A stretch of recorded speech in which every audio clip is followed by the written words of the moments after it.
Good evening, everyone. My name is Vanessa Joseph. I'm the elected city clerk for the city of North Miami. And so that means that I am the supervisor of elections for the municipal elections here at the city of North Miami. And that also is a fancy way of saying that I collect papers. I hoard papers in the office, and we take notes of everything that's happening. All of the municipal records are in our office, so anything you need, we're here to serve you. We think of ourselves as the bridge between the people and their government. And welcome to our annual campaign class. We try to have at least one of these to make sure that folks, candidates, whether you're in North Miami or anywhere, campaigning anywhere, that you know how to run a clean campaign. I want to be clear about what a clean campaign class is not. These are not your campaign consultants, except as it relates to the ethical issues and maybe the technicalities. But they're not going to tell you how to make your logos look nice, how to make your campaign material pretty, just the laws, the regulations as it relates to your elections. I do want to give a huge thank you to our team at the Office of the City Clerk, our Deputy City Clerk, Stephanie Thomas, Dr. Stephanie Thomas in the back. Janai Pomales, right here, our assistant clerk. Dunya back there is helping us to record this entire meeting, so we will have it available. We didn't want to live stream it just to make sure folks felt comfortable and asking any questions, and we will have slips of paper that we'll distribute if you want to ask. If you don't want to ask questions publicly, we're happy to take slips of paper to anonymously do that. We also have a QR code in the front that we will pass around so that you can also ask it anonymously, and we'll read it out loud here. But I do want you to know that someone is live streaming here, which is totally fine because it is a public meeting. So however you wish to ask your question is totally fine with us. And I want to say a huge thank you to the Commission on Ethics, specifically Mr. Robert Thompson, who is in the back, because he puts all of these together. And saving the best for last, I want to give a huge shout out to the city clerk of North Miami Beach. She's not elected like we have it in North Miami, but she's the most important city clerk that I know, Andrews Bernard.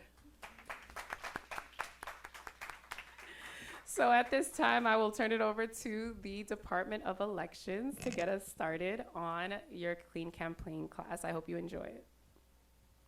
Hi, good evening all. Thank you for coming. My name is Sandy Pozo. I am the manager for Campaign Services Unit. I'm here with Vanessa Innocent. Vanessa Innocent is the Assistant Deputy Supervisor of Elections over the Government Affairs and Media Relations Division of the Elections Department. And Nelfa Ropa Garcia, she is the Election Qualifying Coordinator. Okay? By the way, if I sound a little bit nervous, it's because I am. It's my first day presenting, okay? So this presentation, we're gonna go over 3 parts. Part 1 is becoming a candidate. Part 2, campaign financing. And part 3, legislative changes and other information. Now, becoming a candidate, and if you don't mind, if you have questions, if you can hold them till the end, Vanessa and myself will be more than happy to address them all, okay?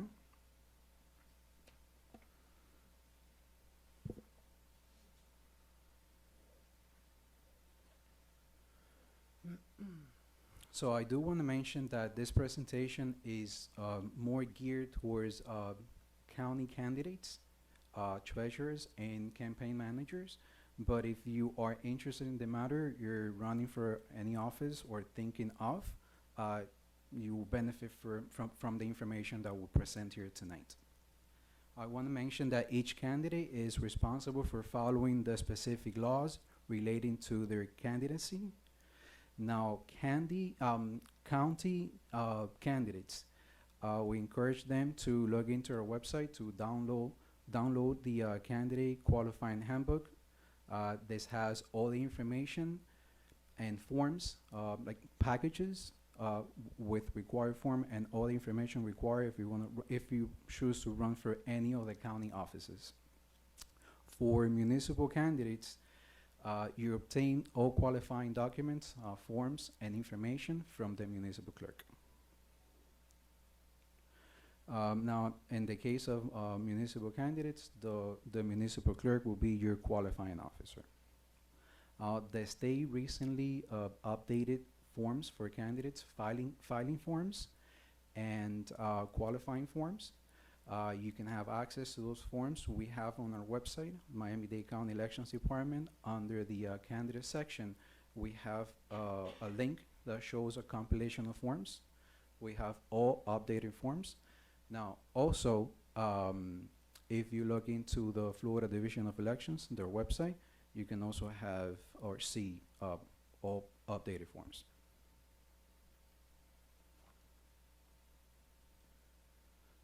Now, this diagram will show the candidate's election cycle, okay?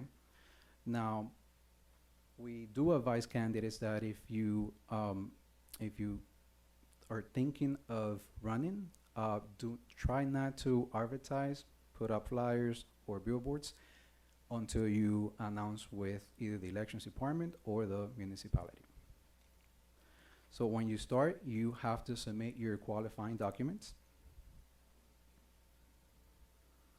Then once you submit your qualifying documents, then you can go ahead and you can open your bank account. Okay.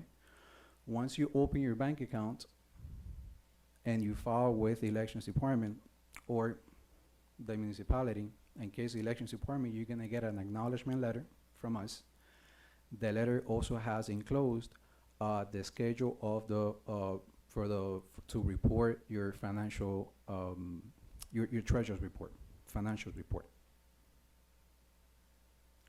And you do have to file your report from the moment that you open your account until the end of your candidacy.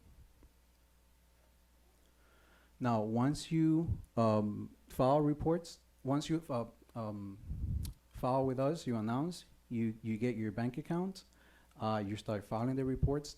Now comes the time of qualifying. Now, during qualifying, you have the qualifying period, and now prior to that, you have 2 weeks of pre-qualifying. Please try not to wait until the end, the last day by noon, which is the deadline, to come in and submit your qualifying forms. I'll just give you a quick example.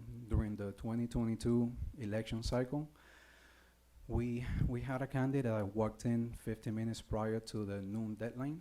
The candidate did not have all the qualifying forms ready. By the time that the deadline noon came by, that person did not have the check completely filled out. That person did not qualify. Okay, now if you are in the room by noon with all your documents completely filled out, then you don't have to worry about it. Even if there are candidates in front of you, as soon as you have all your documents ready by noon, you're good to go. Okay.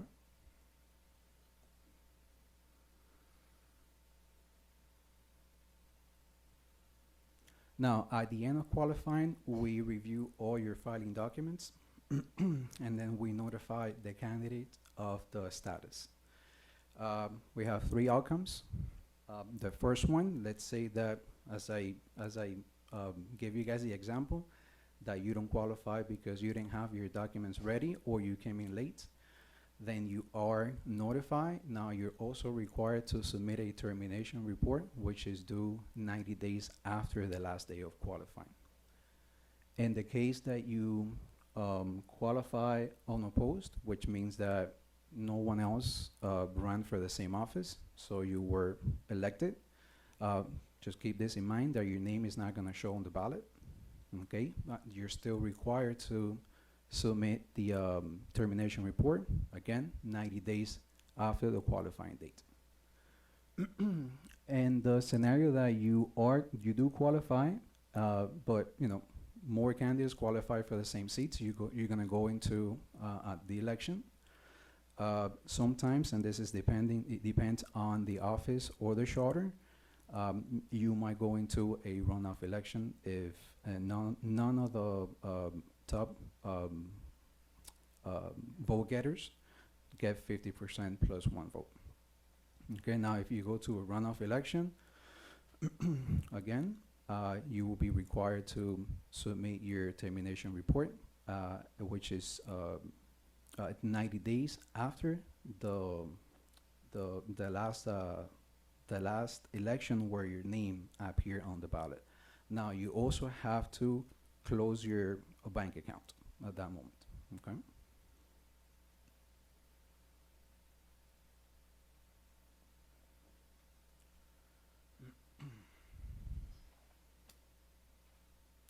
So this is the snapshot is an illustration of the candidates page.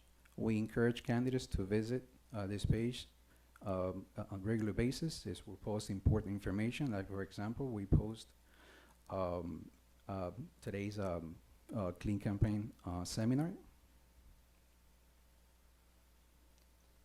We do have different tabs, starting with the candidate campaign information. Here you're gonna find a list of candidates by election year. It will show all their filing documents, qualifying documents, and financial reports. Candidate reporting, this is where you would log in to submit your financial reports. The Miami-Dade County reporting of solicitation and contributions, the MDED 28. We're gonna go into more details later this form. Candidate qualifying handbook. It's a comprehensive tool that contains all important information and forms you might need to qualify for any county office. And the last one, self-explanatory for candidate qualifying dates for each of the offices. Now, this is one of the forms that is required during your filing. The SDE 9 is the appointment of campaign treasurer and designation of campaign depository for the candidates. And I'll go over each section. So here's where you tell us if this form is your initial filing, or you are refiling or updating information such as treasurer, deputy treasurer, the depository, the office, or the party affiliation. Here you're gonna give us your information and your address. Now, if you have your address protected, you can always use a PO box, your treasurer's address, or campaign manager address. Okay. Same for the phone number. Some candidates they add another line, and they terminate the line at the end of their candidacy, so that way they don't have to provide or put out there their personal phone number. You have the candidate's registration number, email, the office that you're running for. Please make sure that when you get to that section, you do add a group or seat number if it's required. Otherwise, the form will be incomplete. Now for field 8 and 9, if it's a municipal candidate or non-partisan county office, you're gonna leave that blank. If it's a partisan office, in field 9, you're gonna check the appropriate box. Now here, you're gonna assign yourself treasurer or deputy treasurer. Just to let you guys know, you can assign, as a candidate, you can assign yourself as a treasurer. Now you can have up to 3 deputy treasurers. Now, when it comes to the bank account, you want, oh, I'm sorry. I want to go back to, let me go back to the treasurer. If by any chance the treasurer resigns or it's removed, then you're required to submit to elections a copy of the resignation or the removal letter. Also, you need to provide us with a original new form where you're going to assign or reassign someone else as the treasurer or deputy treasurer. Now, bank, we advise candidates to check with the bank first because not all banks open campaign accounts. They also require certain forms, like for example, they might require, if not all, require a copy of the filing documents and also a federal ID.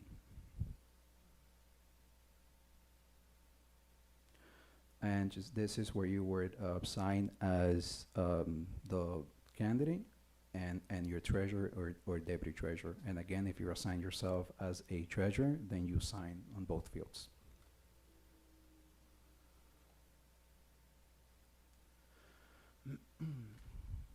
There's also the SDE 84 and the SADE 84. It's just it's a requirement that you read and understood the requirements for Chapter 106 of the Florida statutes. Now, for judicial candidates, there's an extra form. It's called Statement of Candidate for Judicial Office. Again, just that you received it, you read it, and you understood. You understand the requirements of the Florida Code of Judicial Conduct. Now, the county have 2 additional forms. If you are a municipal candidate, you may want to check with the municipal clerk just in case you have or they require additional forms.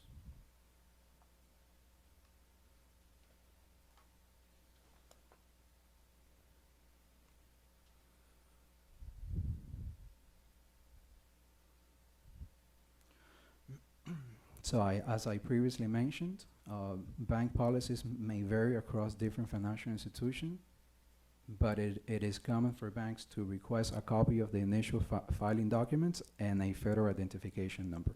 So go ahead and please consult with your bank. Now, campaign checks must include the word campaign account and the name of the candidate. In, let's say, my case, it will be Sandy Pozo campaign account or campaign account of Sandy Pozo. Keep in mind that only treasurers and deputy treasurers are allowed to sign checks drawn from the campaign account. We use the example of if you have to, when you qualify and you have to submit that check for the fees. If you're not assigned as a treasurer or deputy treasurer, then you won't be able to sign that check. Okay, just keep that in mind. Now, campaign accounts must be used to track all contributions and expenses associated with the campaign, no matter how tiny that transaction might be. For example, if you go to the library, last time I went to the library, a copy was 15 cents. So if it's 15 cents, that's something that you have to add to the expenditure side.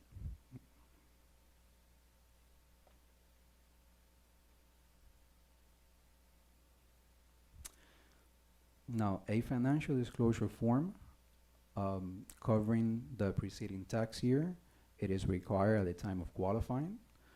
Starting in January 2024, all financial disclosure forms must be filed electronically.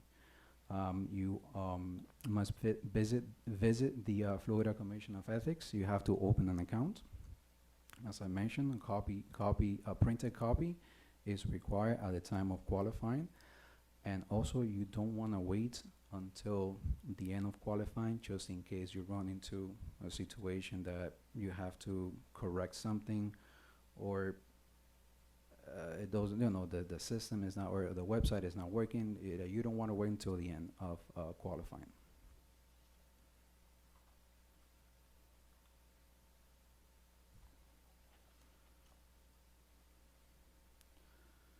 My forms due at the time of qualifying. The state recently updated the candidate oaths. Make sure that you use the latest version. They did added verbiage for fees and campaign violations. Think that combined, if you have more than 250, you have to declare it. and also if you choose to use your nickname on the ballot. Candidates' oath, they must be notarized. Now, during the time of qualifying, we do have notaries on site, just in case you need to use their service. Keep in mind that the name written on the candidate's oath, it's how the name will show on the ballot. We had a candidate that, unfortunately, that candidate made a typo on the last name, and unfortunately, that's how the name was printed on the ballot. So just keep that in mind.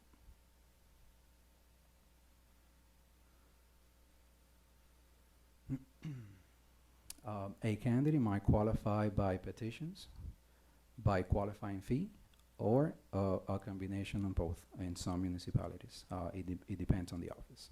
So you want to check with your qualifying officer. The qualifying fee must be paid by the check drawn from the campaign bank account, and again signed by the treasurer or deputy treasurer. I do want to mention that please pay attention to the filing fee. When you write on the check the filing fee, we also have an example where a candidate did not qualify because they forgot to add the cents at the end of like the number, the amount of qualifying. So please make sure that you add the correct amount. Make sure that all required paperwork is filled out and submitted by the end of qualifying. And remember that you are responsible for submitting the paperwork. The filing officer performs only a ministerial duty. We look at the face of the document. We do not conduct investigation to check if the information that you're giving us is accurate. But just keep in mind that you might have opponents that are looking for anything to challenge you in the ballot box.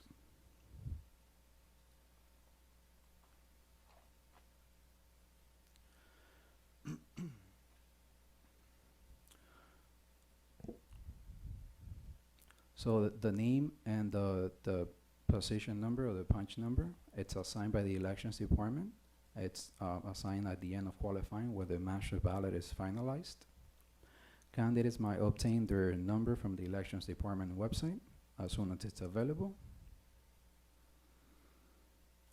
Now, keep in mind that the candidate's name may not change after the end of qualifying.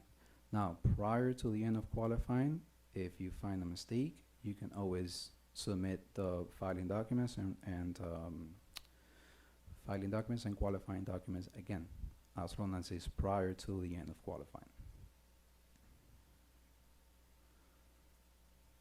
The state is very particular when it comes to allowing titles like Dr. MD Squire. So this is only allowed when two persons or two candidates with the same name. They're very, very similar and to the point as to reasonably cause confusion, and they're running for the same seat. We did add the legal opinion at the end if you want to take a look at it.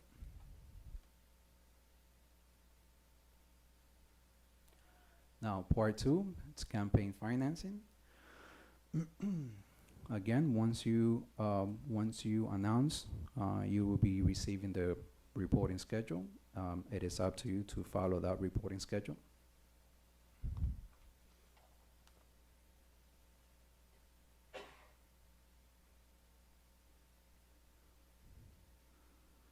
So this is what the reporting schedule looks like. You have a summary page. It will total the amount of contributions and the amount of expenditures.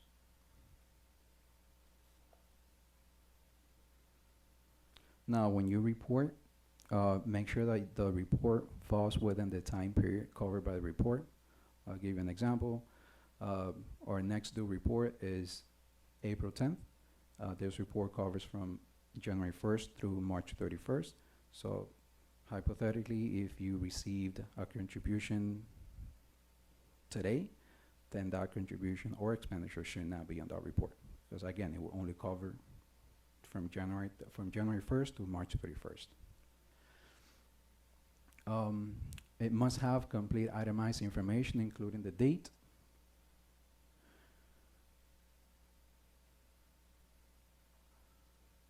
the name, complete address, contribution type, occupation, if the contribution is over it's $100 or more, and the dollar amount.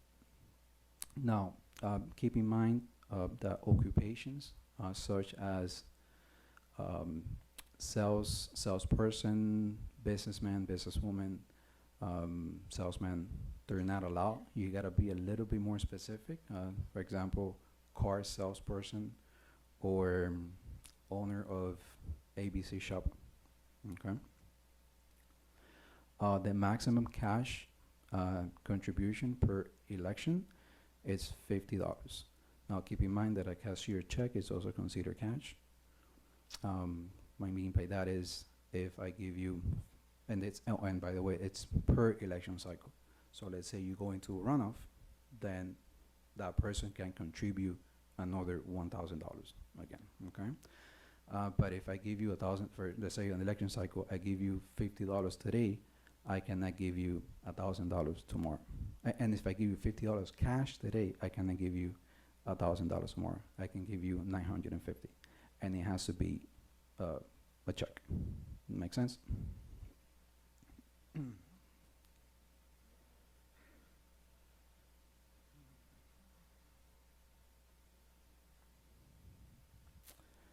Now, I do want to mention that if you receive contributions from a couple, a married couple, and let's say they reside in the same address, please make sure that you receive 2 separate checks. Like each one signs their own separate check, not a check with both signatures that will have the amount of 2,000. Okay, just try to get 2 separate checks, 2 separate signatures.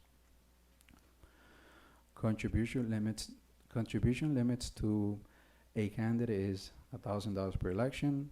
Now keep in mind that credit cards, debit cards, money orders, or PayPal contributions are considered checks. Contributions collected via PayPal or third-party vendor to collect contributions must be reported in full. In other words, if you're using PayPal or any other third-party vendor to collect contributions, and I contribute to you $500, and to say PayPal kept $5, then on the contribution side of the report, you're going to report that I contribute $500. Now, the $5 will be reported as an expenditure. Also, in-kind contributions are subject to contribution limitations. In other words, let's say that I owe a print shop, and I know Vanessa, and Vanessa is running for office. So I want to provide an in-kind contribution with flyers, t-shirts, billboards. Now, keep in mind that that in-kind contribution cannot exceed the market value of $1,000.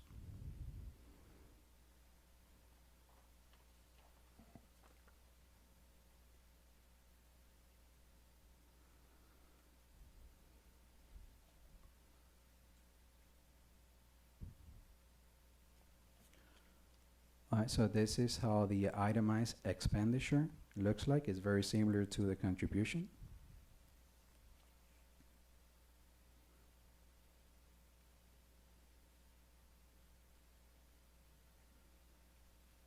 Again, you want to make sure that the report is within the time period covered by the report. We also have to complete itemized information, including the date, the name, complete address, the purpose of the expenditure, and the dollar amount.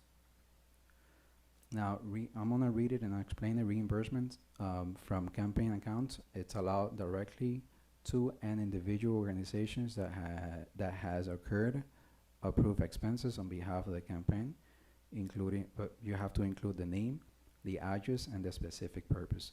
So in other words, let's say that I pass by Office Depot, Office Max, and I saw a printer that it was on sale, and I know that the campaign was in need of a printer. If I buy that printer, the campaign can go ahead and reimburse me. Okay? What the campaign cannot do is, let's say that I pay with a credit card, I show my statement, I get the refund, that reimbursement back. What the campaign cannot do is pay that amount of money directly to the credit card. You good?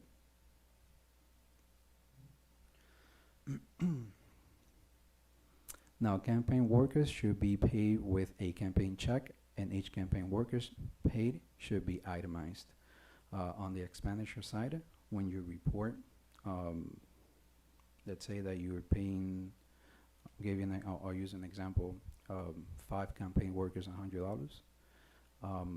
Make sure that you add the names, each entry for each campaign working, not campaign working $500. Just make sure that you itemize. Now, bank fees and fees assessed by PayPal or a third-party vendor to collect contributions may be reported, as I mentioned, as an expenditure. Now, you don't have to report every single fee or transaction from PayPal or any other third-party vendor to collect your contributions. What you can do is just add them all and say PayPal expenditures $500.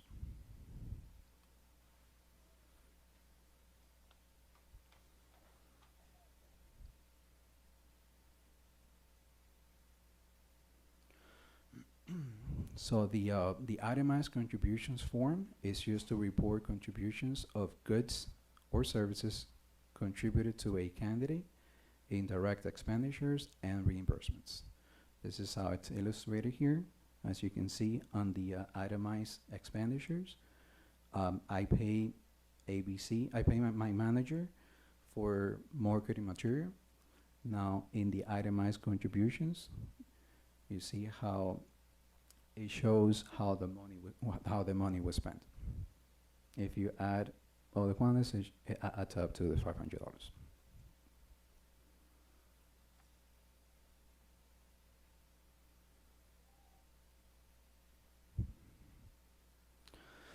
Now, petty cash. Petty cash can be a little bit complicated and messy. So it is better to use credit cards or checks. It's recommended for a better accounting records. Now, if you, unless you are absolutely have to use petty cash, just remember the limits, which are $500 quarterly before you qualify, $100 a week after qualifying, and as you can see on that illustration, petty cash, or before you use petty cash has to be withdrawn before it can be used. And also petty cash spent must equal, again, make sure petty cash withdrawn.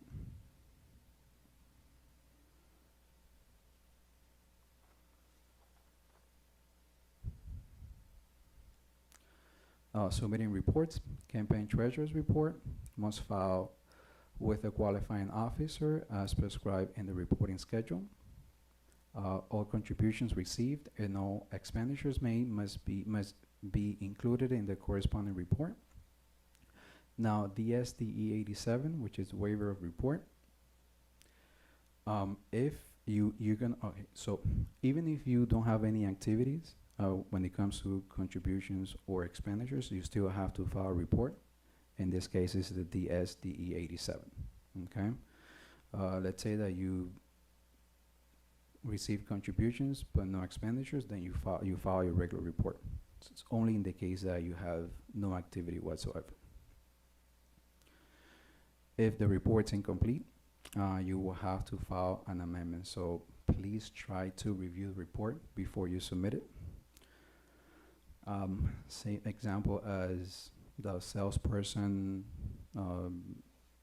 business person, or business owner. Just make sure that you pay attention to those occupations, so that way, again, you don't have to add, you don't have to send us an amendment. Same for emails, make sure that on for example, the addresses, you don't have emails in the address where a complete address is supposed to go. You will be notified of any deficiencies or violations, late fees, and incomplete information on the campaign report. Now, we do encourage you to refer to the electronic filing of campaign treasury report handbook, which is available on our website. It's going to give you a step-by-step directions on how to file the report. It also includes, it does include pictures.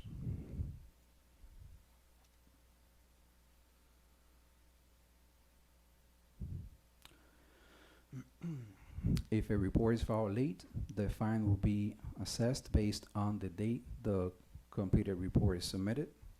Now, the fines, the first 3 days, start at $50 per day. After the third day, it increases to $500 per day. And those fines you pay those fines from your personal account, not the campaign's account. So you want to avoid those fees. Now, fines must be paid within 20 days after receipt of the notice, unless you choose to appeal with the Florida Elections Commission. Now, if you choose to appeal, please try to remind us, let us know. That way, we don't send you any more letters or report you to the FCC.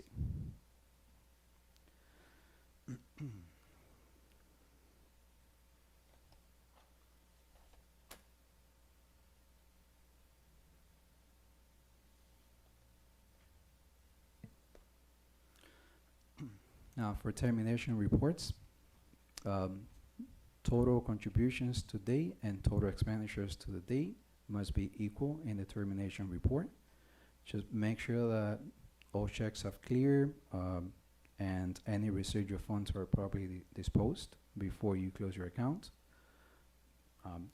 Campaign bank account must be closed whenever you submit your termination report. Now, donations, you cannot do any donations during your campaign. It's only done during the termination report.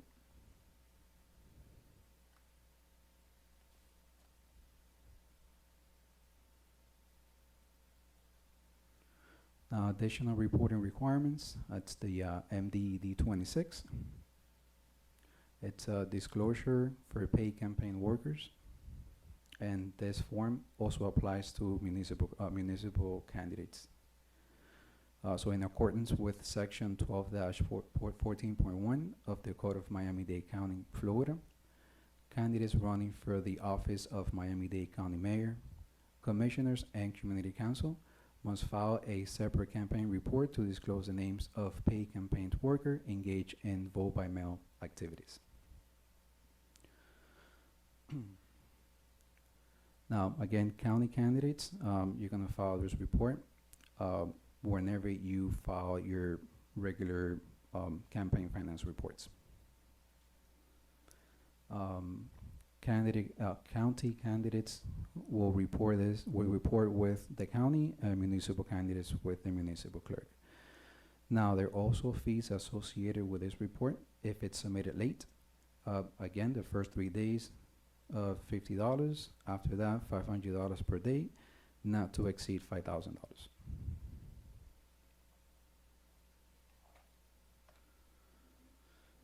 All right, so here you have ordinance 1214 absentee ballot campaign reporting requirements. It's there. You can read it at your own leisure.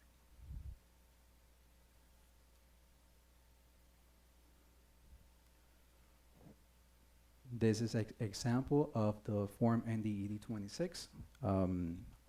This form has also been provided to the municipalities for them to customize in accordance to each charter, each municipality.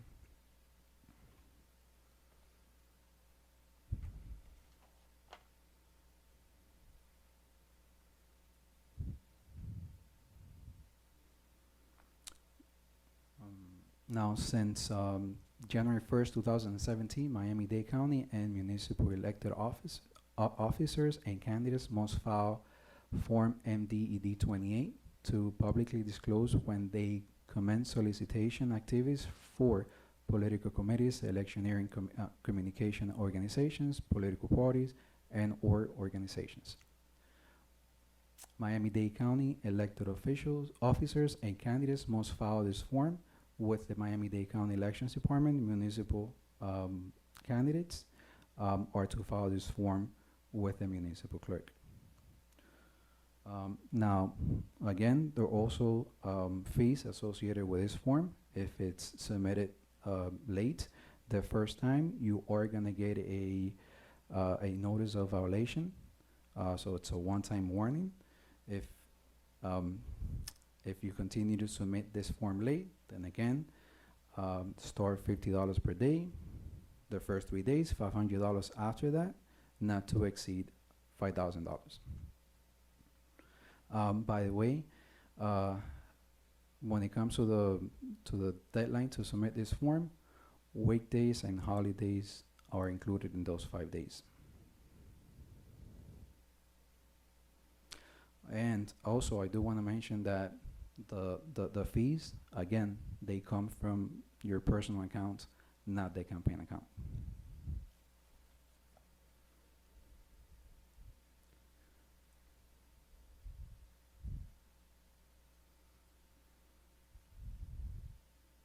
Here's an illustration of MDE 28, which also has been provided to the municipal clerks, so that they can customize it depending on their municipalities.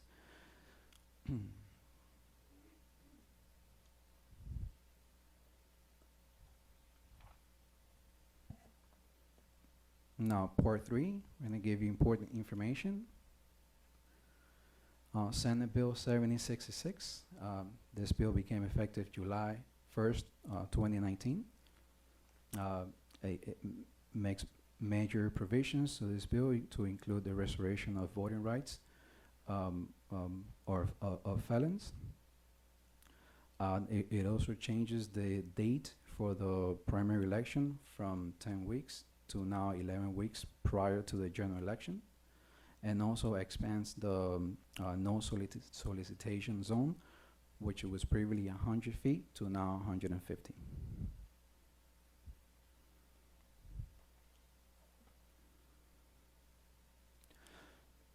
Now, Senate Bill 90 became effective May 6, 2021. It expands the definition of solicitation and specifies that candidates or their campaign workers or volunteers may not distribute any items, including food or water, within those 150 feet. So please respect and respect that, and also inform your campaign workers. Senate Bill 7050 became in effect July 1st, 2023. This bill changes the frequency of the campaign finance report from monthly to now quarterly. As I previously mentioned, as a result of this bill, the state updated the candidate's oath, which now include statements about outstanding fees or penalties for ethics or campaign finance violations, and affidavits for candidates wanting to use their nickname on the ballot.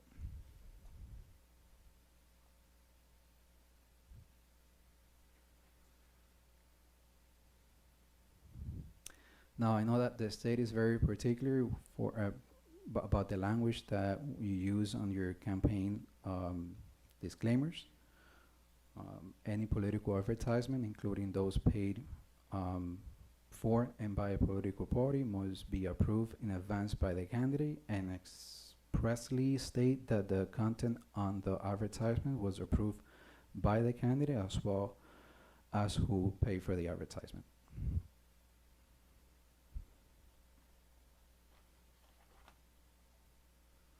When it comes to campaign signage, it is not permitted in the right-of-way of any county, municipal, or state road.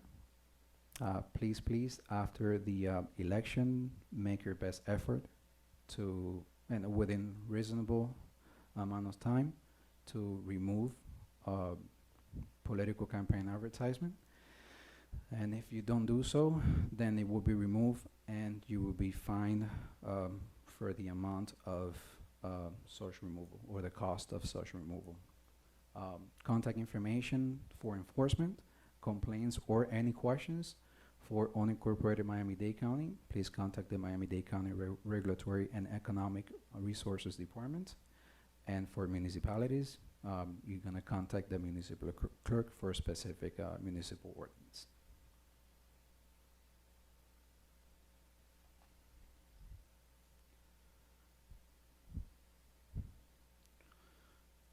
Solicitation includes, but is not limited to, seeking or attempting to seek any vote, fact, opinion, or contributions, distributing or attempting to distribute any political or campaign material, leaflets or handouts, conducting surveys or polls, seeking or to attempting to seek a signature or any petition, holding up signs or using loudspeakers, and selling or attempting to sell items. Now, on every election cycle, we do get questions or calls regarding campaign material on vehicles, if that's allowed. So the answer is yes, as long as they're there to vote. Okay, if they're not there to vote, then they have to be moved. Now, the Miami-Dade County Elections Department only has the jurisdiction to enforce the area within the 150 feet. Issues that occur outside the 150-foot zone must be coordinated with the property owner, if applicable, and local police will enforce if needed.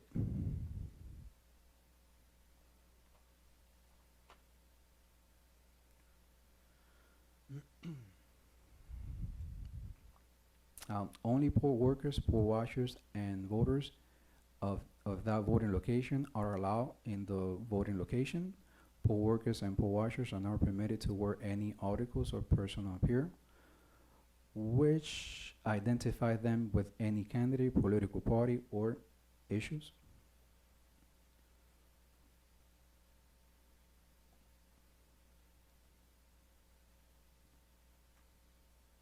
Now, voters wearing campaign attire, such as button hats, shirts, may enter the polling place, but only to vote. They may not solicit others voters while waiting in the line and must exit after voting. Now, they can use all this outside of the 150 feet.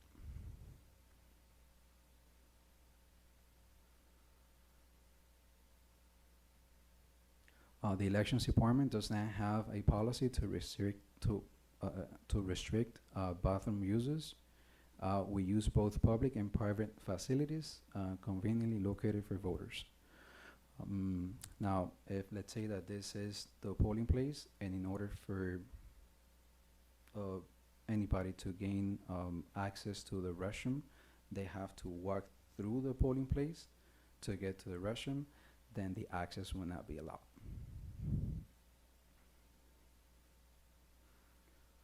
So some of the polling places, locations offer restroom access.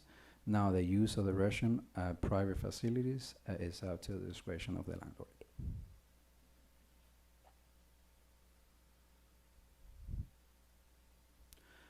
Each political party and each candidate may have one poll watcher in each polling place, early voting or on election day. Now, if you're gonna have poll watchers, please go ahead and send the form DSDE 125 and you're gonna send it to county candidates. You're gonna send it to us, to the elections department. Municipal candidates will send it to the municipal clerk. Now, for early voting, please remind yourself that you have to send that form 14 days before the start of early voting. If it's for election day, it's that second Tuesday prior to the election day. Now, the elections department, we do provide the badges for the poll watchers. Now, we also include on the back the guidelines that they have to follow. If they do not follow the guidelines, the clerk of the polling place, they have the authority to remove the poll watcher. So please remind them to follow the guidelines. And for poll watchers, contact information for Miami-Dade County, Vanessa Innocent, and for municipal candidates, you have to contact your municipal clerk.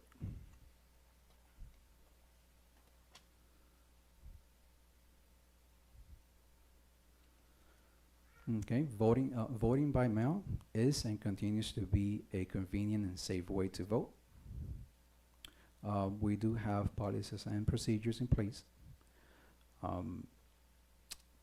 The elections department validates vote by mail ballots when it's requested. So there's a way to track your ballot when it's requested, when it's mailed to the voter, and when the complete ballot is returned to election. So there's a way to track that.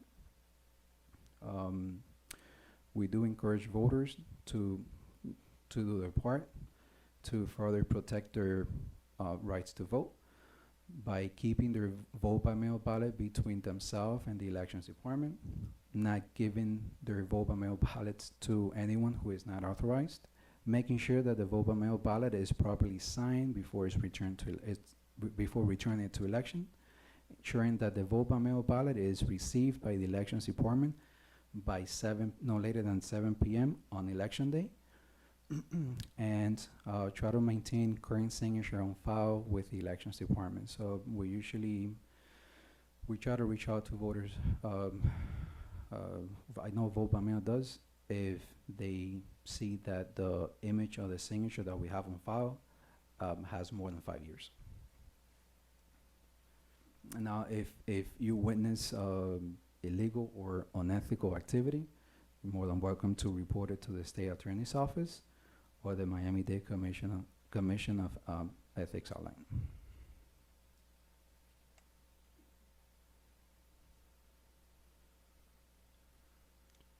All right, so here you have the vote by mail ballot and voting violations, and also section 12-14B of the Code of Miami-Dade County, vote by mail ballots. You can read it at your own leisure.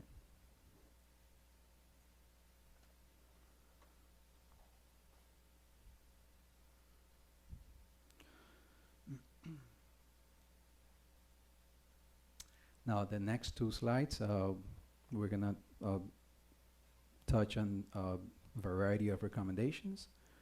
Announcing and qualifying for office. Remember to write the correct name of the office you are running for in all your filing and qualifying documents. It is your responsibility to ensure that all the correct forms are properly filled out, signed, and submitted on time. Have sufficient funds before you write the qualifying checks. Campaign finance reporting, you're gonna designate a campaign treasurer which is well versed in Florida election laws and campaign financing. It will save you a lot of trouble. File complete campaign reports on time to avoid fines or having to send amendment reports. Collect all pertinent information when collecting contributions, like name, address, occupation. Let's say that you're doing a fundraiser. It's a good idea to have, for example, pre-printed envelopes with the name, the address, and the occupation. That way, as soon as you receive the contribution, you can go ahead and write the information, which helps when you file your report. Provide a complete name and address for all contributions and expenditures. Ensure contributors do not exceed the maximum contribution limit of $1,000 or $50 cash. Use petty cash properly only if you really have to.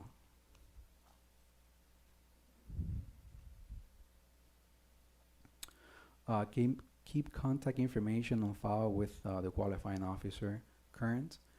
For example, when we send e-blast, like for this class, if we need to contact you by phone just to ask you a simple question related to the, for example, the financial reports, and also the public, if they want to reach out to you as a candidate, you want to have your information up to date. Because again, all your filing documents are public information. Monitor mail and email address on file on a regular basis. Mail, just keep in mind that we, for example, if we need to contact you for late fines or related to your filing documents, we send that mail certified. So if you see certified mail from elections. Check qualifying officer's website regularly for pertinent information, dates, recent law change, upcoming events. Make sure campaigners are familiar with the state election laws, voter solicitations, campaign paraphernalia, campaign signage, vote by mail ballot, etc.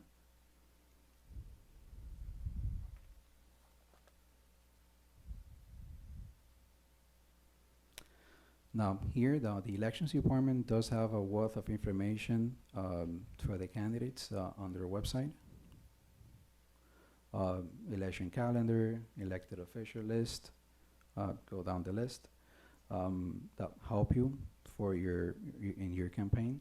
Now, also, in order to further assist your campaign, we have the public service where you can request maps, and electronic voter list. Registered voters, voted by mail, early voting.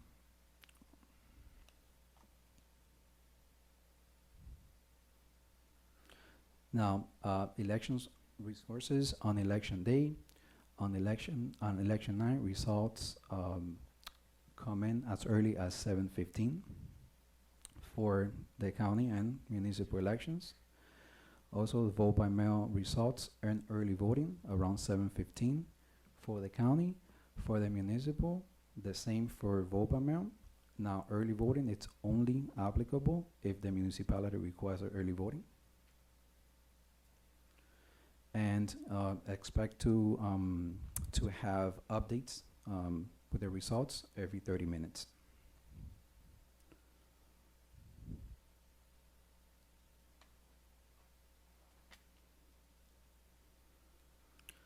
And last but not least, contact information. This will come handy at any point or other during your campaign. So this will conclude my presentation, and if you have any questions, Vanessa and myself will gladly answer them.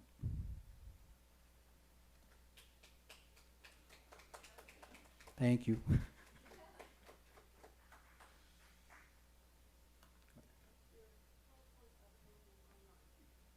Is there a PowerPoint available online? Available, but I'm pretty sure Mr. Thompson can email you a copy. Yes, so what we're going to do, if you sign in and you put in your information, we'll email you a copy of the presentation. And if we have trouble reading email, I'm just looking at you. You know yourself. If we have any trouble with your phone number, we'll reach out to you every day. Yes, you could walk right past it. It was right there in the front. So we'll very well. I have a question. Yeah, go ahead. Why sign it? Okay, yeah. Yeah. So for the MDE 28, I'm so confused on what the part of. So the MD 28. Can you speak into the microphone so we could, and then you all can come up here. It's great practice for your campaign. And ask the question at the mic. Okay, let me go up to the microphone. So what I'm thinking of is the MD 28, that's for the solicitation, right? So what I'm saying is, first, I know I can find the information, but how many days after you do it, you have to file it? 5 days, within 5 days of the start of the solicitation activities. And what do you consider a solicitation activity? That's what I'm confused about.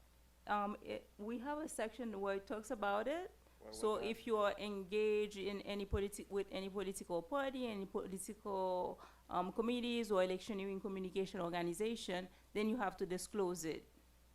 If you're, oh, contribution. Okay.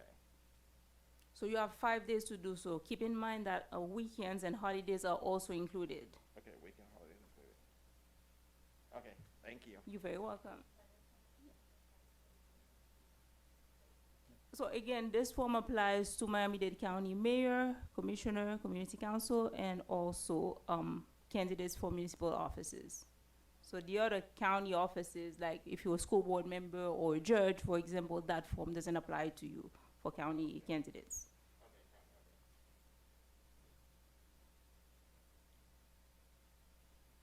Any other questions? And you can start lighting up at the podium.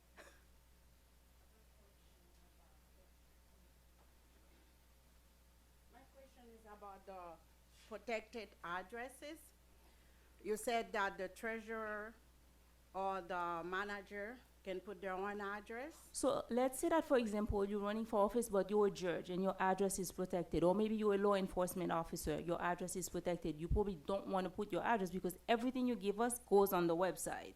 So you can use a PO box. You can decide to use your campaign address office, the address of your treasurer. We need some type of address because we're gonna have to mail you stuff. I understand that, but do you guys ask, for example, for a judge, do you ask them to show you something that they live in the area before you conclude? Okay, the You are taking an oath. You are swearing that this is where you live, this is all the correct information. So you are swearing. Okay. So we don't go and conduct research to see, are you really a judge and things like that. Okay. Now I got you. For the account, when you said that either if the person is not qualified, they have to shut down the account. Well, after the election cycle, you have to close the account. Whether you Yeah. qualified or did not qualify, you have to close it at the end of the campaign. Okay. So the money can only go to the to a nonprofit organization, or can you give it to another person that's running? It all depends. There are several rules in the book that says what you can how you can dispose of your money, and I'm pretty sure we're gonna see that shortly with the Commission on Ethics. You can give money back to your contributors. If you had made a loan to the campaign, you can reimburse that loan. You can donate to a charitable organization, different things like that. Certain offices, you can open a campaign an account for your office if you are elected. So that Okay. money can go to you as an office account. So there are several options available. Okay. I had another question about the report, but you guys answered it in a long way. I Okay. mean, when if you forget something about the report, you have to do an amendment, right? Yes, correct. Let's say you forgot to write one contribution that I gave you the last day, you forgot to write it, then you're gonna have to do an amendment and include that on the 31st. Vanessa gave you X amount of money. Let's take as an example a campaign that's not organized. They come this week, they give you an amendment. They come the other week, they start giving you an amendment nonstop. So what do you guys do? It is what it is. We audit the report, and if they have to do more amendments, we let them know. Okay. You're welcome. Good afternoon. Good Thank you so afternoon. very much for this presentation. I am so very happy that you stated that we can combine the fees For PayPal? for PayPal and obviously for Anodot and all of these other softwares we use to collect money. My only question is, when you're combining the fees, how do you date it? Because, on the left-hand side, you have to put a date. So how do you date it? You could use the very last day that you had a transaction. Okay. But don't combine Anidot and PayPal. So list all the transactions for PayPal. Per you got- category. Correct. And then you're going to list all the ones for Anidot and report that. Thank you so much. You're welcome. Hello. Hello. I'm going to ask my question very publicly. Vanessa, I think you know who I am. Yes. My name is Miguel El Skipper Quintero, mayor for Miami-Dade County, announced mayor for Miami-Dade County. So, as I think it was reported in this MD 28, I wasn't aware of it, and I did ask a lot of questions. So, I am the vice chair now of the Libertarian Party for Miami-Dade County. I made sure with them, is that allowed? And they were like, yeah, it's allowed. Okay, so I did a little bit of research. I know they declared it with you guys. Did you get that email or that declaration? Is that the MD 28?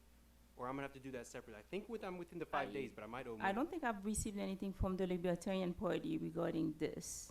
I got Did- the email forward that I was attached to it. I was CC'd. So you're not sure if you remember, but Is- that would not be Is it the necessarily list of names that they recently submitted to our office? Correct. It Like was very last week, recent. I believe? correct. Okay, yes. It- I would don't that- remember that your name was in there, but that's yes, I fine. did receive something. Am I allowed to be the vice chair of the Libertarian Party for Miami-Dade County and be a candidate? Announced candidate? That, I'm not too sure. I don't know if the Commission on Ethics knows. It's an or- ethics question. Who would I ask for ethics on that?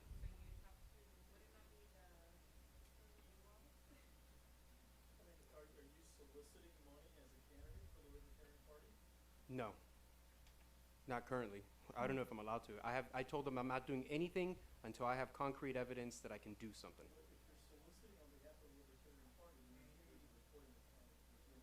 No.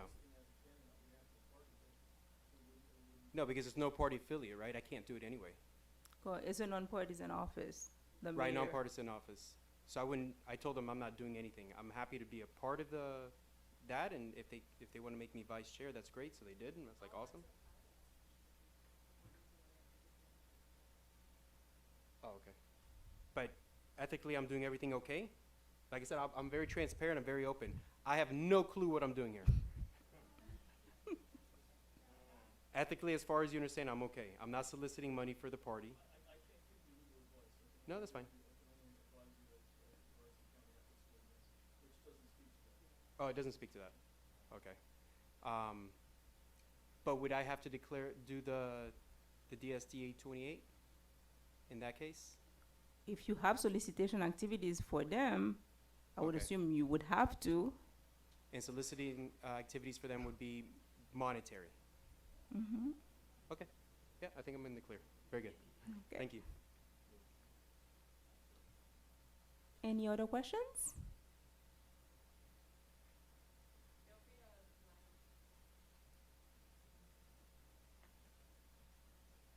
Hi. Hi. Can you please go again what you said about the MDE 26? So the MDD 26 is for candidates for county mayor, county commissioner, and community council and municipal candidates to report if they have paid campaign workers involved in vote by mail ballot activities.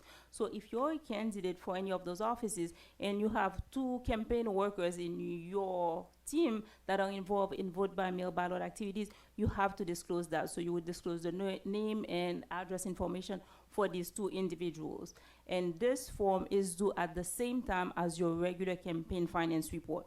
So if your report, for example, is due April 10, this form is going to be due April 10 as well. And if it's Got it. filed late, you're going to have the fines, like All we right. mentioned earlier. Sounds good. Thank you. You're welcome. Yes. Sure. Okay.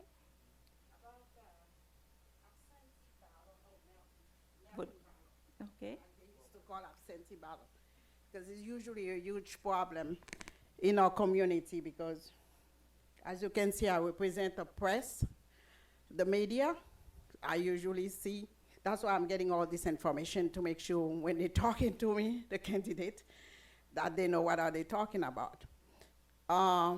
The mail-in ballot, you said that they can be picked up by someone that you know. Do you guys have any exception if someone is in the campaign going around picking up mailing you're ballot? a Is it candidate- acceptable? If you're a candidate, you should stay away from that. Mm-hmm. Don't get involved in that.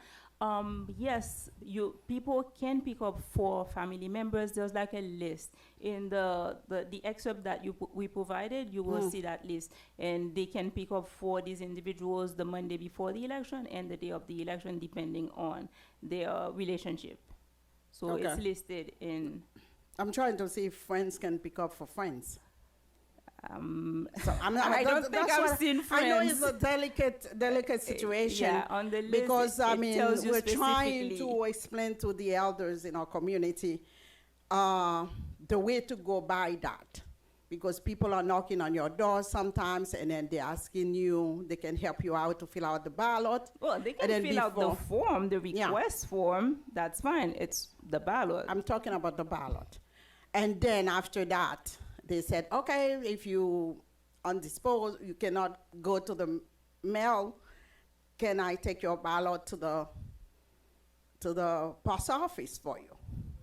So I need to know if it's something that's acceptable, do or not do, or don't do it at all, or you guys wants to stay away from it, let me call ethic. As a candidate, you should stay away from that. Okay. And you have the statute there that we provided. There's a section for the Division of Elections and the section of the code that deals with that as well. Okay. I won't come back.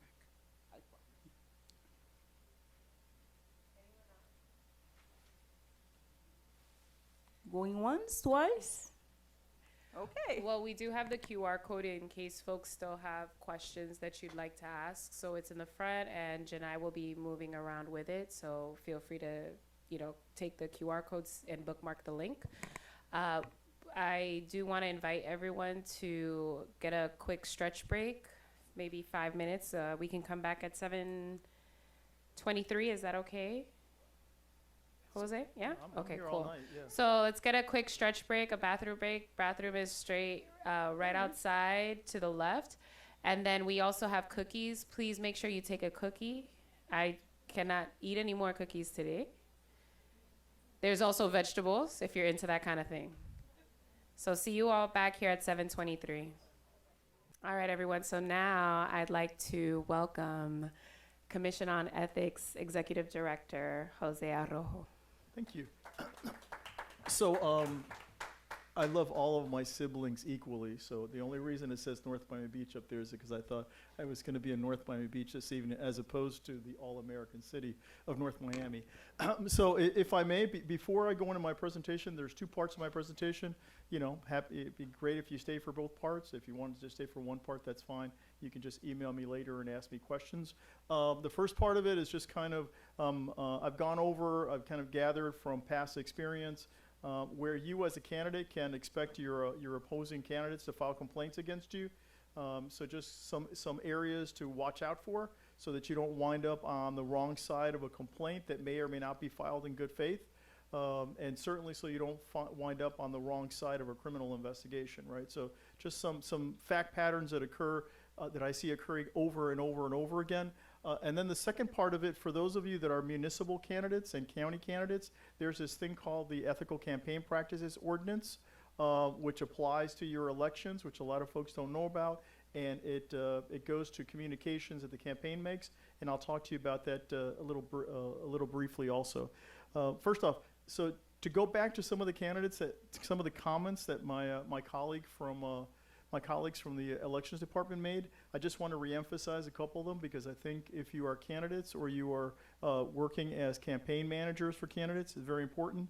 So on the designation of your campaign treasurer, so Sandy said, make sure that you have someone who is well-versed in campaign finance. I just want to reemphasize that. A lot of times candidates will use what I refer to as the celebrity treasurer, so they'll designate someone who is prominent in that particular community, maybe someone who is a very successful business person, maybe someone who was previously in elected office, and they select that person because it's good for the campaign to show that their campaign treasurer is the former mayor of North Miami, or their campaign treasurer is the private equity partner in a large law firm. That's great if you're going to use a celebrity campaign treasurer. Just make sure that your deputy treasurer is someone who is familiar with the, with your campaign finance laws, because, the celebrity may be good for political purposes for your campaign, but he or she may not know what they're doing, and it's going to get you all jammed up. So make sure that you use someone, that is familiar with campaign financing. Again, kind of dovetailing again with what Sandy said earlier, a lot of banks do not have familiarity with campaign finance accounts. So, speak to whoever your campaign managers are, or make sure, that the bank that you're using, that they have at least one designated representative who is familiar with campaign finance accounts, right? Because you could, we've had situations, I know a couple of years ago, we had one with a county candidate who was transacting with a bank that did not have experience. The checks that were printed incorrectly, and he wound up not being able to qualify for his election. It was a county election. So just make sure that the bank that you use is a bank that has at least one representative that's familiar with campaign finance accounts.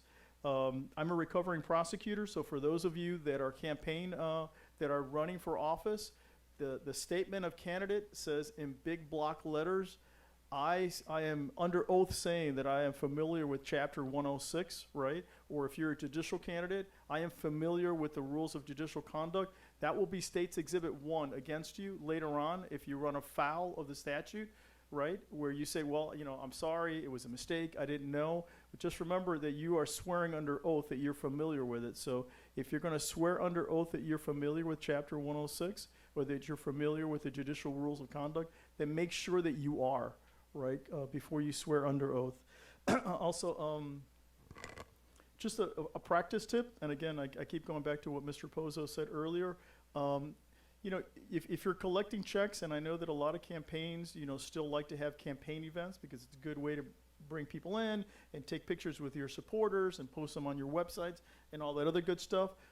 If you collect a check, if you're collecting checks, have whoever's collecting the checks. It might be a good time as they give you the check to ask for a business card, because later on when you're trying to enter into the finance report and you got a check from Jose Arrojo and you have no idea whether Jose Arrojo sells flowers or he's a lawyer, or he's a bus mechanic, try to get that information at the time that you collect the check so that you're not scrambling later on. Whoever's filling out the report for you is not scrambling. Collect it, or in the memo section of the check, right? If it says Jose Arrojo, Joe's Florist or something like that in the memo section. Same for dual holders on a bank account. So if you have two spouses that are on the same account, and don't rely on your being able to figure out what the signature says, right? So if it's Jose Arrojo and Brenda Arrojo and they're both on the check, just write Brenda, right? So that they know that that's a donation on behalf of one of the persons on the check, right? And again, as Mr. Pozo said, you can't use one check for $2,000. If it's going to be each spouse is going to give a check, then it's got to be two checks. There's absolutely no reason in 2024 why your campaign would want to use petty cash. If you do it, you're just asking for trouble. Why you would want to keep a tin with money someplace in a campaign headquarters is beyond me. Please don't do it. You're just asking for trouble if you use a petty cash account. I promise you. So try to stay away from petty cash. Also, something that we've come across, don't pick on your municipal clerks if you're running for a city position and they assess fines, because they are obligated to assess fines. They may have some discretion later on in collecting them, but they're obligated to assess them. So if you blow through a time frame and you wind up getting assessed fines, do not show up at the clerk's office to say, why are you doing this? You're not being fair. It's a non-discretionary function, right? It's a ministerial function. They are obliged to file the report. Don't pick on them, right? I mean, it's on you, and they have to do it. It's ministerial. It's not a discretionary function on their behalf. So please don't pick on the clerks. Last thing, there was someone in here that was asking about handling absentee ballots. If you go through the materials, Mr. Pozo cites to the specific sections. I will tell you again, I can't give you legal advice, but I will tell you that a plain reading of those sections would reveal that you cannot have a campaign worker running around town collecting mail-in ballots from folks. If you have someone that's doing that, or someone that promises that they're going to be able to bundle all these mail-in ballots and handle them for you, walk away from that person, right? Because that person is going to get you in a jam, and your political opponent is going to know about it and is going to report it. Just like ex-girlfriends and ex-boyfriends and former spouses are great at providing information on criminal cases. Your campaign opponents are going to be fabulous in providing information on what you may or may not be doing right. in your campaign, okay? And again, a lot of the material is in Mr. Pozo's presentation, so, just take a look at it, all right? So, so just very, very quickly, some of the things that you want to avoid so that you don't wind up on the wrong side of an ethics complaint or criminal investigation. And before I start, those of you that are candidates, thank you for running for public office. It's a tough time for run for public office, and as a citizen, thank you very much for stepping up to the plate and taking a swing. Good for you. All right? All right? Absolutely. Good for you. Thank you. All right, this is America, and I have a right to communicate with the voters. Yeah, absolutely you do. Just do me a favor.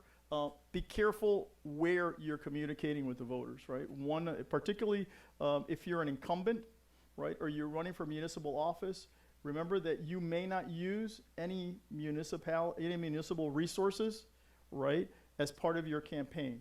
So if you're running for, commissioner in North Miami Beach, that's great. You want to record a campaign announcement, and you're standing in front of City Hall. You want to do that downstairs. That's great. But remember, you can't record it here inside the campaign chambers. You can't use the city's mics. You can't use the city's podiums. Be very, very careful where you're announcing it, right? If you're going to come in, and take pictures of yourself when you're registering, you're qualifying, and you want to, put your arm around the city clerk and use a city seal in your background, don't do that, right? Don't put them in that position. Remember, your campaign has to function, based on donations and contributions. You may not use municipal resources or county resources as part of your campaign, and you're just going to get into trouble. A lot of times the folks that get into trouble are incumbents, right? Because incumbents have the ability to communicate with their constituents while they're in office, and sometimes the line between communicating with constituents, which is First Amendment protected activity, and political statements becomes a little blurred. But just remember, yes, you have the right to communicate with your potential voters, great, but make sure that you do not use any municipal resources if you're running for city office, and you don't use any county resources if you're running for county office. And if you're on the outside running against an incumbent and you see the incumbent doing that, raise your hand and let us know about it, because we may be able to do something to help you out. Okay? I can put my signs where the public can see them. No, you can't. You're going to buy yourself a complaint, right? So you cannot put, there are places where you can put your campaign signage, and there are places where you cannot put your campaign signage. I promise you, once the election cycle kicks up, our office is going to be deluged with complaints about, Mr. Otala has put up signs. I'm not suggesting that he would. I'm just using it because I see the name on his shirt. Right? Is putting up signs, in the county thoroughfare, and he can't do that. Or Miss Jones, Mr. Corselli is putting up signs on fences around city parks, and he can't do that. And my answer to that is going to be yes. You're probably right. He can't do that, and then I will refer the complaint to other agencies. But just when you have your campaign workers out there putting up signage, whoever's doing that for you, try to give them some guidance on where they can put their signs and where they can't put their signs. And then try to, as Sandy said before, you're on the hook to have them removed. Your campaign is on the hook to have them removed. I'll answer the questions after we're done, if that's okay, and I'll stick around also. We can talk one-on-one. Sure. This is America, and the Constitution says I can ask for votes right up to the ballot box. No, you can't. Remember the 150 feet? That 150 feet, that's the elections department, county elections department, or or your municipal clerk. Outside of the 150 feet, that's going to be unincorporated Dade County, or it's going to be the municipality if you're running in one of the cities. As a general rule, when we get those complaints, the Ethics Commission, if it's within the 150 feet, I'll reach out to the municipal clerk's office or to county elections. If it's outside, I will call the municipal police department, or I'll call the county police department. The state attorney's office also on the actual election day will have a roving group of investigators that have arrest authority responding to complaints in real time. It might be a good idea for you, if you suspect that that's going to be an issue, that you kind of get ahead of the curve a little bit, and find out, where, who is responsible for monitoring that activity outside the 150 feet. Right, just have it available, have the numbers available, find out, again, generally, right, there'll be some combination of the state attorney's office and FDLE and local police departments that will be monitoring that. But as you can imagine, law enforcement is very hesitant to get involved in that kind of stuff. So if you think that that's going to be an issue, it's a good idea ahead of time to, just get your contact list ready, okay? Also, right up to the ballot box, in some jurisdictions, some campaigns will use campaign workers to assist elderly voters or voters who need assistance with voting, right? That's fine if you're going to do that, but remember, they're there to assist the voter. They're not there to campaign, right, or to distribute campaign paraphernalia. If they're campaign workers and you're paying them for that, you need to disclose, that they're campaign workers. Those of you that didn't know that happens, it does happen, right? And sometimes, some municipalities themselves may have elected city employees that are assisting voters. That's fine if your municipality is doing that, great. But just, if it's going to be campaign workers, remember, they can assist elderly voters or voters that need assistance, but that's all, right? And there's a procedure for them to declare that they're there. Hi, I'm Jose Arrojo. I'm here to assist this person, and I suspect that the elections person is going to look at the voter and says, "Is Mr. Arrojo here to assist you?" And that's all going to be documented, right? So just be aware that that's something that has come up in the last several election cycles, and remember that they may be there to assist the voter, but it's the voter, right, that has to request the assistance, right? All right, so my friends in government love me. That's true, right? And they want to support my candidacy. That's great also. If you're an incumbent, right, and you have persons that work in government, right, that want to work for you, you're an incumbent and you have, 3 or 4 staff members that work for you, and they want to volunteer. They work for you for money, right? They're municipal employees, they're county employees, they're state of Florida employees, and they want to volunteer to work on your campaign. That's great, but remember that you can't put the squeeze on them, right?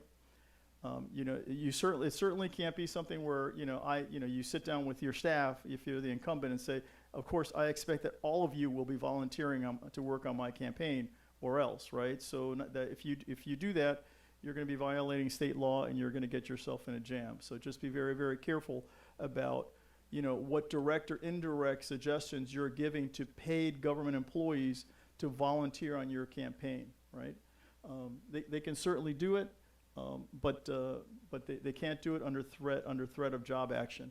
And of course, again, they can't do it during working hours, right? So if you're going to have, so for example, I'll use the Board of County Commissioners, right? So each one of the commissioners has, a staff that may range from, half a dozen to a dozen employees, right?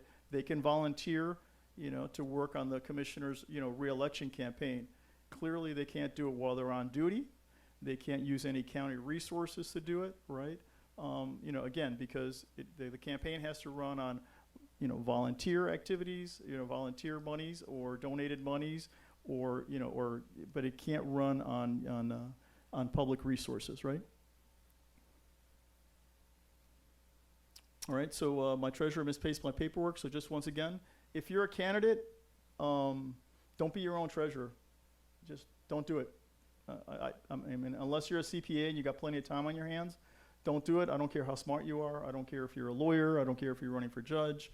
You're just asking for trouble, right? Again, and once again, let me reemphasize: if you're going to use a celebrity treasurer, that's great, but make sure that you have at least one human being that knows what he or she is doing as your actual campaign treasurer. Remember, when you sign those campaign reports as the candidate, you're certifying that all the information is correct, right? In addition to the campaign treasurer, you're certifying that it's correct. So make sure that you have someone that's filling out that information that knows what he or she is doing. Okay, so friends you don't need. The first one, destroying or defacing a campaign opponent's campaign or political sign. So it's a criminal offense, and we will invariably get these.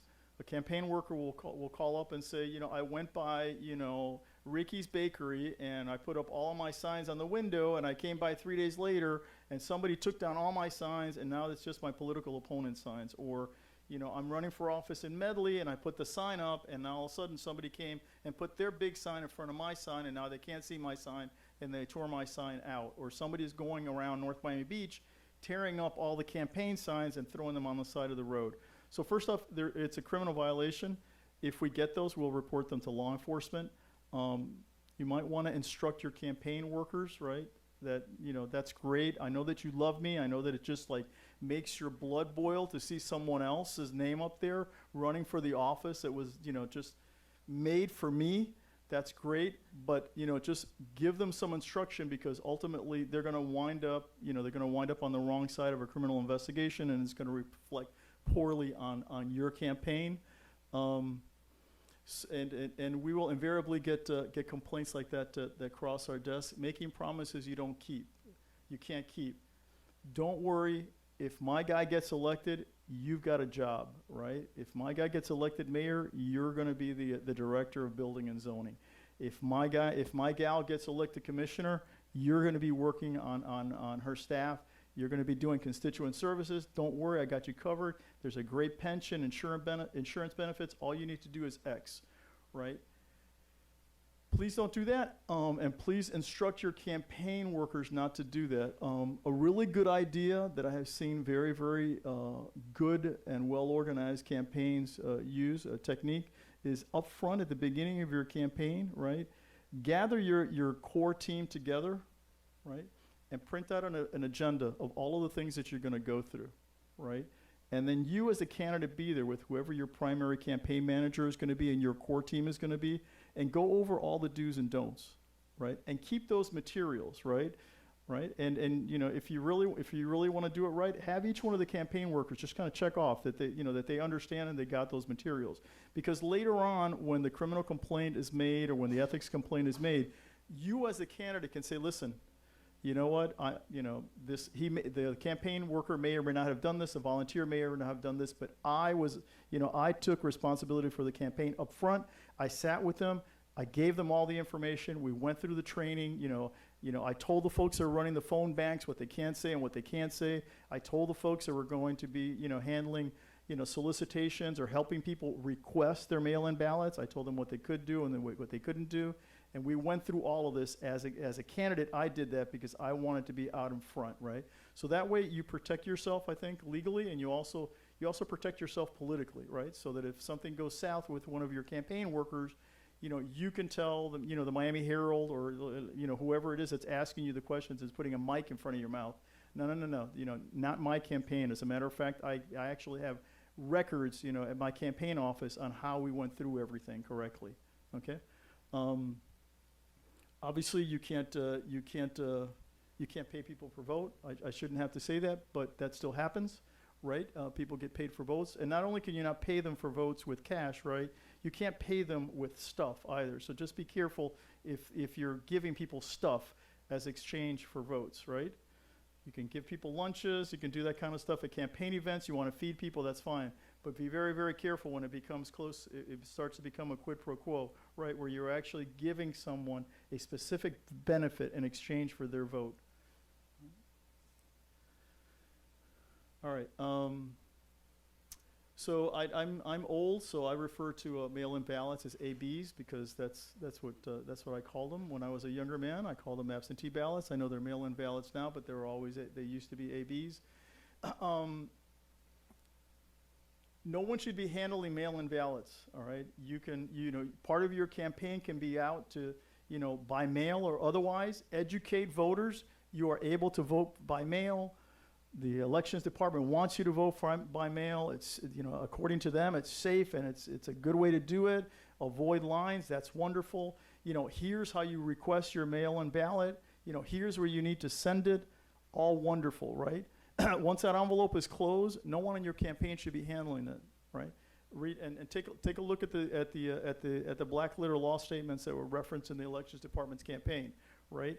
There are some permissible activities for immediate family members, right?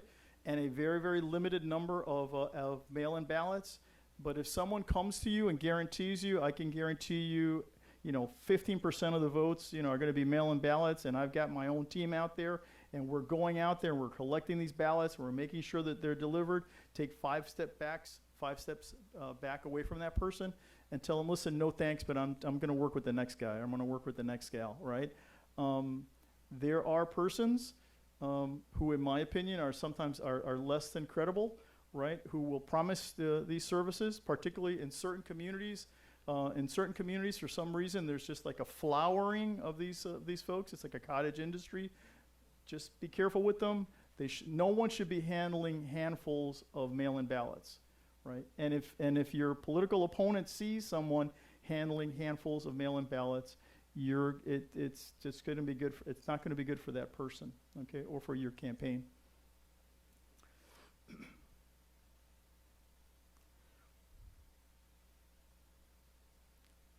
Right, so if you're running for certain offices, right, as Sandy said before, right, you're going to need to disclose the name of the person that's working on your mail-in ballot initiative, and right, the name of the person, how much they're getting paid, right. You're going to have to list that as an independent report. I think that this is violated left and right in Miami-Dade County. That's just my personal opinion, but just know that you're obligated to do that if you're going to have folks on your campaign working on mail-in ballots.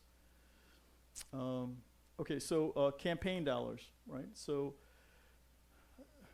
they're not the candidate's money, it's the campaign's money, right? So if you're the candidate, be careful reimbursing yourself for campaign expenditures.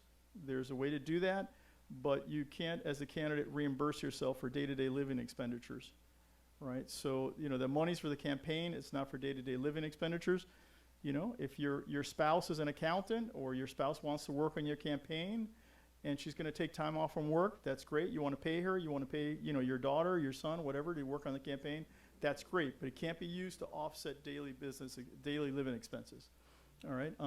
And then after the close of the campaign, as Sandy said earlier, under Florida statute, there's only a limited number of things that you can do with that money on account, right? You can donate it to, to 501c3 charities. You've got, $15,000 left in your account.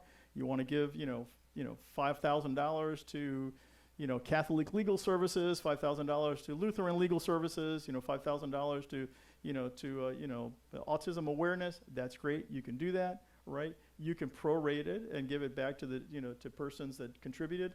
Everybody's going to get back 15%. I gave you $100. I'm going to get 15 back from the campaign. That's great. You can do that also. Certain offices, you can roll that money into your office account, right? And then you can use that money if you're elected as the incumbent for certain things in your office account. You can contribute it to a political party, right? You got $10,000. You want to contribute it to the Libertarian Party or the Democratic Party or the Republican Party. That's great. You have the ability to do that, right? You can if you're in a municipality and you're a good doobie and you want to give it to the municipality, that's great. You got $10,000 left. You ran in North Miami Beach.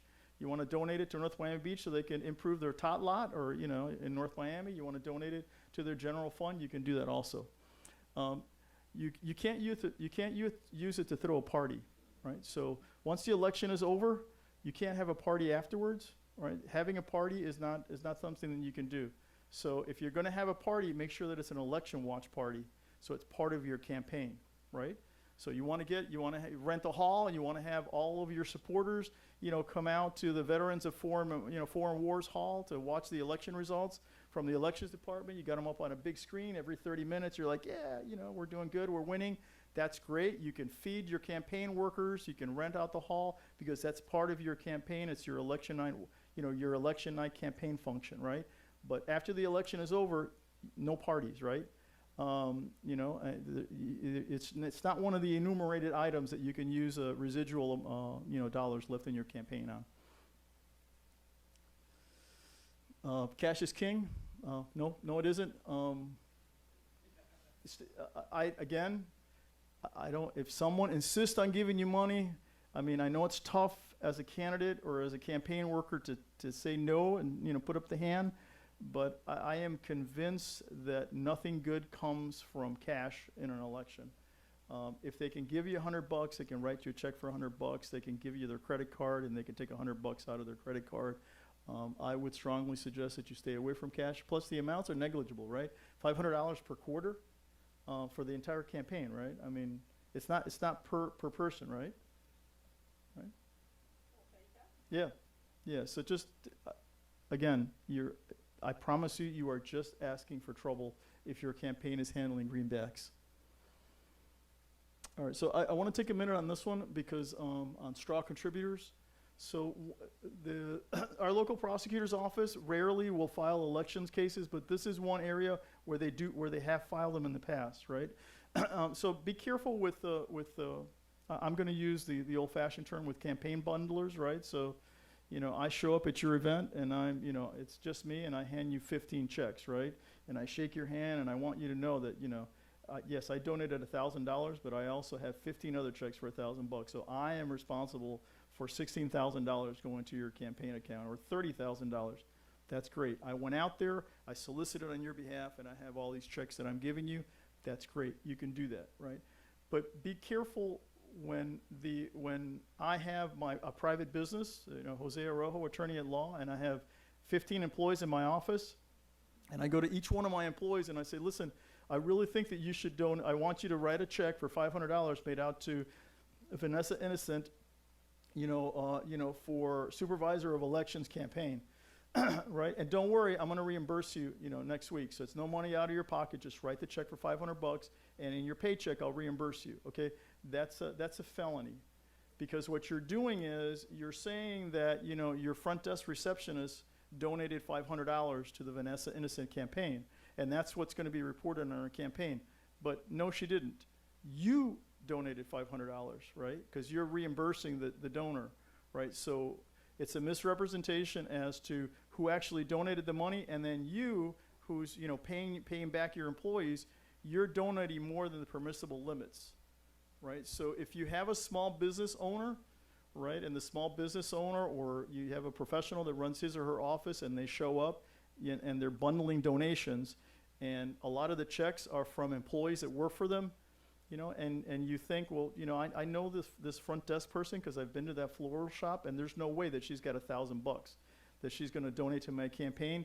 Just remember, however you want to address it, quietly or otherwise, with the person that's bundling the donations, just make sure that they're not reimbursing, their employees for their contributions, right?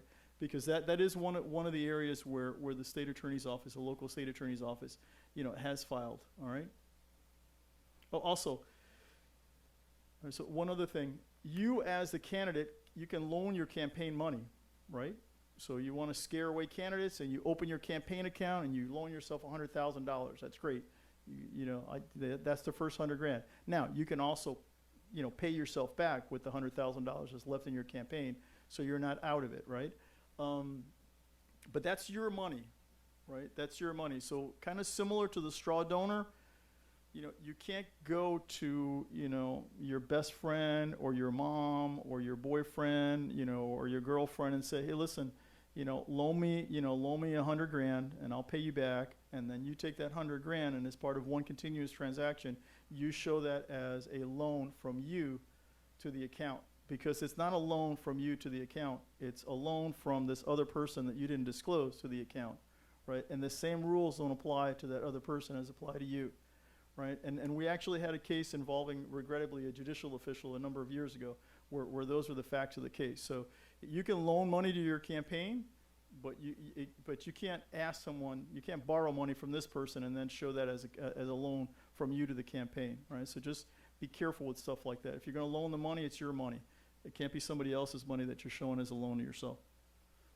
Okay, so those are just the kind of areas that you want to watch out for. All right, as you work through your campaign.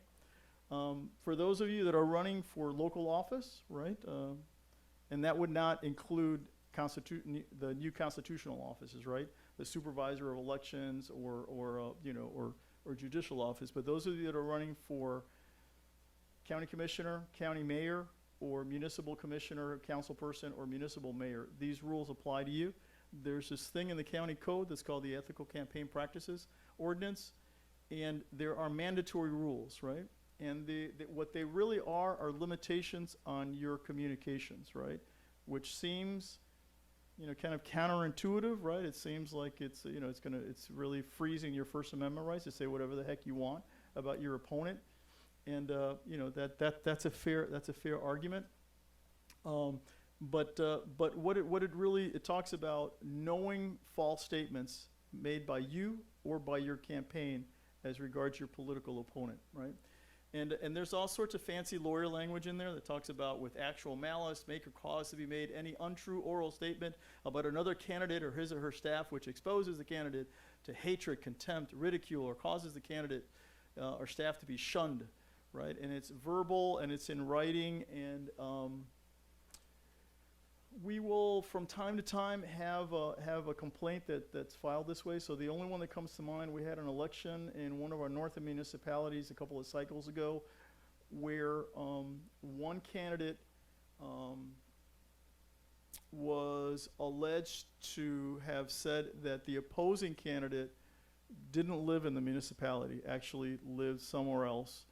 And was not only did not live in the municipality and had filed false papers, right, saying that he lived there, but also was claiming homestead in the residence that he was claiming for voting for election purposes, that he was fraudulently claiming homestead. So, as part of the attack on the candidate, they were alleging that the opposing candidate was committing a felony, right, homestead fraud.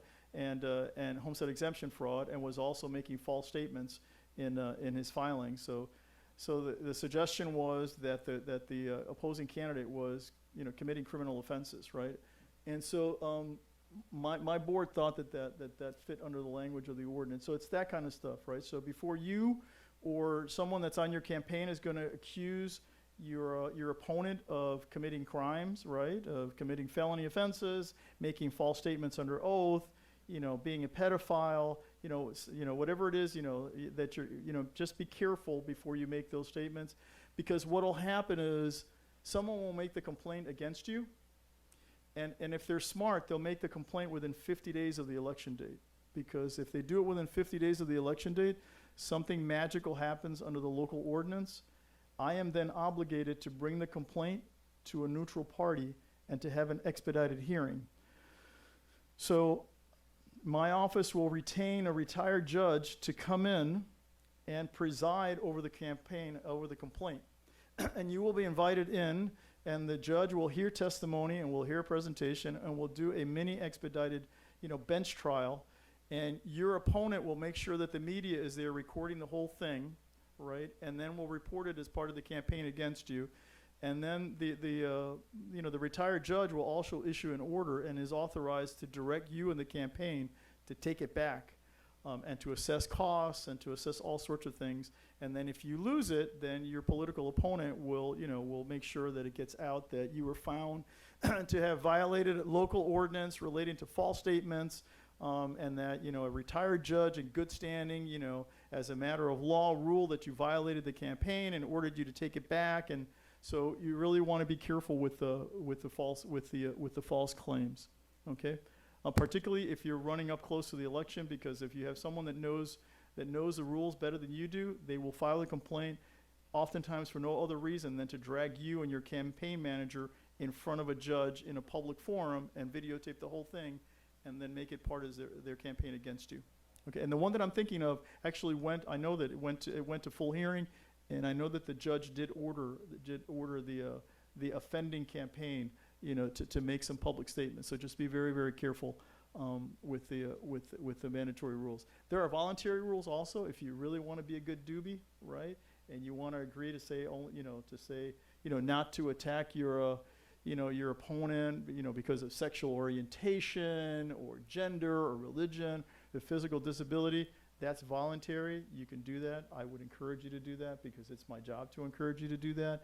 And if you do that, you can put it on your campaign paraphernalia, and you can tell, when you're in a public forum, say, I've agreed to these enhanced standards. I did it voluntarily because that's the kind of candidate I am. My opponent didn't do it because, they're not good eggs like I am.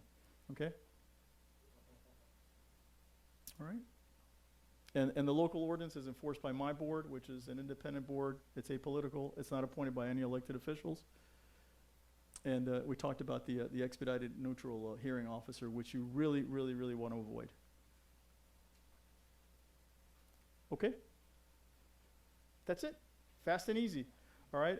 If you have any questions, I'm happy to hang around. I can talk to you tonight. You can send me an email. You can call me. You can identify yourself. You cannot identify yourself. It makes absolutely no difference. I can't give you legal advice, but if you ask me a question and I know, where I can point you to, I'm happy to point you to that particular section of state statute or the local code. All right. Again, thank you for those of you that are candidates. Good luck. All right. Good luck. All right. Lieutenant Mitchell, good luck, sir.